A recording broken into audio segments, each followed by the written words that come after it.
Au département, on offre 4 programmes de baccalauréat différents, tous d'une durée de 3 ans. Il y a un baccalauréat complètement en mathématiques, dans lequel les étudiantes et les étudiants vont prendre des cours dans une foule de domaines: algèbre, analyse, optimisation, calcul, géométrie. Ça mène l'étudiant à maîtriser le raisonnement et les outils mathématiques pour pouvoir les appliquer dans une foule de sphères différentes. On a aussi un programme de baccalauréat en statistique qui prépare les étudiants à recueillir, traiter, analyser et interpréter des données quantitatives. Concrètement, c'est un programme de baccalauréat avec des cours de base en mathématiques et en informatique et plusieurs cours plus spécifiques sur différentes techniques d'analyse de données et la théorie sous-jacente à ces techniques. Ce que j'aime, moi, en statistique, c'est d'être capable de représenter le monde autour de nous, d'être capable de voir des tendances, d'être capable d'expliquer des phénomènes, que ce soit des phénomènes sociaux, des phénomènes écologiques, des choses comme ça, d'être capable de comprendre qu'est-ce qui se passe, c'est quoi le lien entre différents éléments autour de nous. On offre aussi 2 baccalauréats combinés avec d'autres départements de l'Université Laval. Il y a un baccalauréat en mathématiques et informatique qui amène les étudiants à développer des compétences de résolution de problèmes d'un point de vue mathématique et leur donne les outils nécessaires pour les mettre en œuvre d'un point de vue informatique. On a aussi un baccalauréat en mathématiques et économie, où les étudiants apprennent à comprendre et interpréter des phénomènes socio-économiques à l'aide d'outils mathématiques et statistiques. On forme en quelque sorte des économistes experts en mathématiques. Je vais aussi mentionner que nos programmes sont vraiment flexibles, ce qui fait que les étudiants ont des parcours très variés. C'est qu'il reste plusieurs cours à option dans chacun des baccalauréats et qu'ils sont au choix de l'étudiant.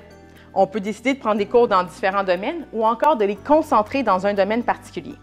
Par exemple, on offre une concentration en sciences des données dans certains de nos programmes. L'idée, c'est de prendre plus de cours d'informatique pour être capable d'avoir les compétences pour analyser des grosses bases de données complexes qui sont de plus en plus présentes en recherche, au gouvernement et en entreprise. Pour ceux que ça intéresse, il est aussi possible de faire un profil distinction au cours du baccalauréat.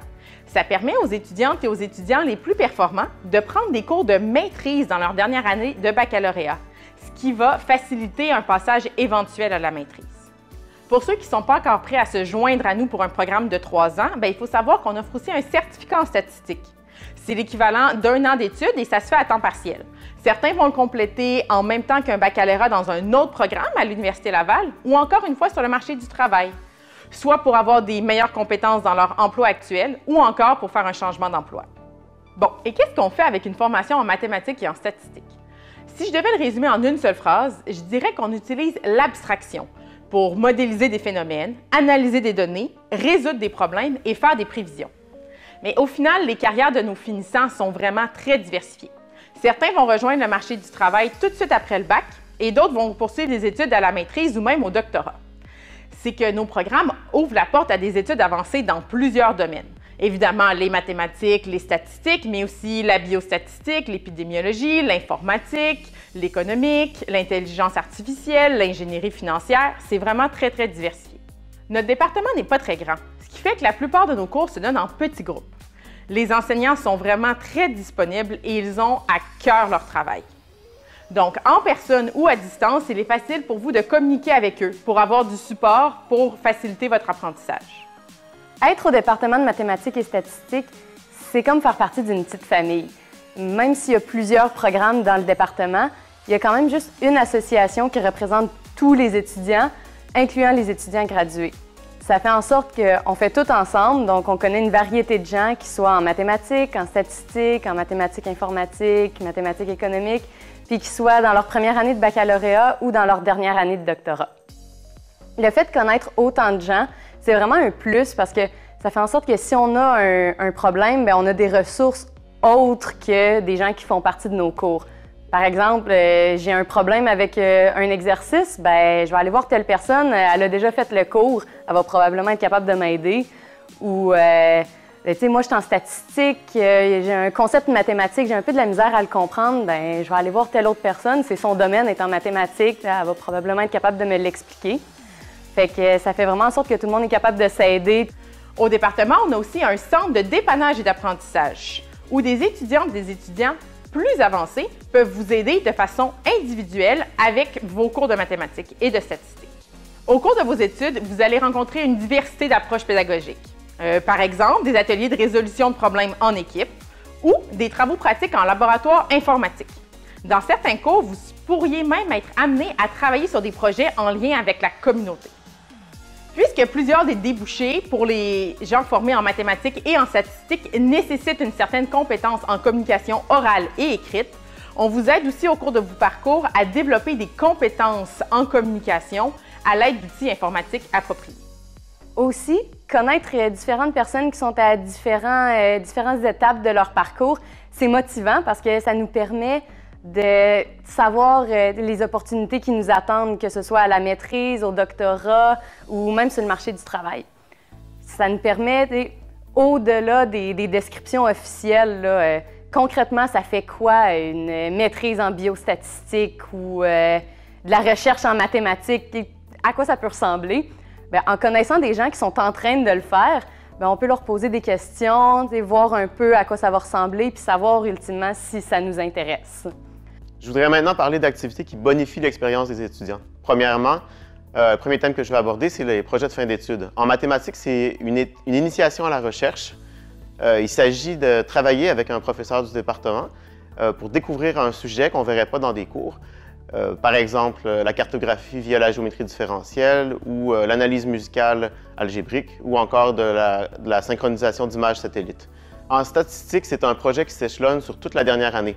En collaboration avec des professeurs du département et des professionnels de recherche, les étudiants vont s'intéresser à des questions scientifiques de toutes sortes. Par exemple, on a eu des projets qui traitaient l'efficacité de traitement contre la maladie de Parkinson ou encore les récidives chez les délinquants sexuels. Une autre façon de vivre plus pleinement les notions acquises en classe, c'est via les stages en entreprise. Parmi les entreprises et organismes qui ont accueilli des étudiants de notre département, on peut nommer le ministère de la Justice, ou encore l'Institut national de la santé publique. Puis les étudiants qui ont été dans ces stages-là, souvent, ils restent avec des emplois à temps partiel pendant leurs études. Et puis même, parfois, ils peuvent trouver des emplois dans les mêmes entreprises ou les mêmes organismes à la fin de leurs études pour un poste permanent qui fait suite à leurs études. Pour ceux qui s'intéressent davantage à l'enseignement et à la vulgarisation, il y a beaucoup d'opportunités au département. Par exemple, le centre de dépannage et d'apprentissage qui permet d'être engagé pour aider d'autres étudiants via du tutorat individuel. Il y a aussi des organismes qui sont affiliés à notre département, comme l'Association des jeux mathématiques du Québec et SMAC, qui signifie Sciences mathématiques en action. Chaque année, ils engagent des étudiants pour créer du matériel de vulgarisation et organiser des ateliers dans les écoles. Enfin, nos étudiants sont très actifs dans l'organisation de conférences, que ce soit des conférences au département le midi ou des conférences nationales ou provinciales, comme la conférence des étudiants en mathématiques et en statistique qui a lieu chaque année. Ce sont des occasions vraiment d'élargir les horizons et puis de présenter nos propres travaux quand c'est pertinent. Si on parle des activités sociales comme telles, bien, au département, les traditions sont assez bien ancrées. Les grands classiques reviennent toujours. Il y a entre autres le camp au début et à la fin de chaque année. Surtout au début de l'année, ça nous permet de nous revoir. On a tous des horaires différents, mais au moins, ça nous fait un moment où est-ce qu'on peut tous être là en même temps, se voir, se parler. Puis ça permet aussi aux nouveaux d'apprendre à connaître les anciens et vice-versa. Mais là, pour ceux qui se disent « Ah, les activités sociales à l'université, ça va être des parties tout le temps », il y en a pour tous les goûts. Il y a des après-midi jeux de société, il y a des sports, des midi-conférences qui sont comme des dîners informels où est-ce qu'un étudiant va venir nous parler d'un sujet qui l'intéresse. Et aussi, il y a des activités départementales. Ces activités-là sont intéressantes parce que les professeurs sont invités. Ça fait en sorte qu'on peut leur parler dans un cadre un peu moins informel qu'une salle de classe. Et souvent, on va aller faire une randonnée ou faire un vin et fromage ou aller au quai, quelque chose dans ce genre-là. Puis ben là, on peut leur parler, apprendre à les connaître peut-être un petit peu plus personnellement, fait que ça rend ça moins intimidant quand c'est le temps d'aller les voir pour un projet ou de la recherche qui nous intéresse ou si on a des questions aussi. On espère que vous serez enchantés par vos études en mathématiques et que vous aurez envie de découvrir la recherche. Au département, il y a plein de sujets de recherche qui sont présents. Par exemple, en maths, il y a des gens en algèbre, en théorie des nombres, en analyse, en géométrie différentielle, et en maths appliquées. Puis en maths appliquées, il y a un centre de recherche qui s'appelle le GIREF, ça veut dire Groupe interdisciplinaire de recherche en éléments finis. Puis les gens qui travaillent au GIREF, ils travaillent en collaboration avec des entreprises, par exemple Hydro-Québec et Michelin. Il y a aussi plusieurs personnes qui travaillent en probabilité et en statistique et même en sciences des données. La science des données, c'est un domaine en pleine expansion, domaine d'avenir. Au département, 3 personnes sont détenteurs de chaires. Des chaires, c'est des chaires de recherche, c'est des mécanismes qui donnent de l'argent pour les meilleurs chercheurs au pays. Ça permet de créer des équipes de recherche à la fine pointe, puis ça bonifie l'expérience des étudiants parce qu'ils peuvent participer à des projets de recherche vraiment innovateurs. Il y a aussi des professeurs du département qui se spécialisent dans l'enseignement des mathématiques. Ça veut dire que si vous poursuivez vos études à la maîtrise, vous pourrez avoir une formation qui vous prépare à l'enseignement dans les cégeps. Devenir chercheur en mathématiques, c'est rejoindre une vaste communauté. C'est participer à des ateliers, à des conférences, travailler dans des équipes de recherche qui sont soit au département, mais aussi ailleurs dans l'université, puis ailleurs au pays aussi. C'est une occasion de rejoindre une communauté internationale très active et vraiment, c'est très, très agréable de participer aux activités comme ça.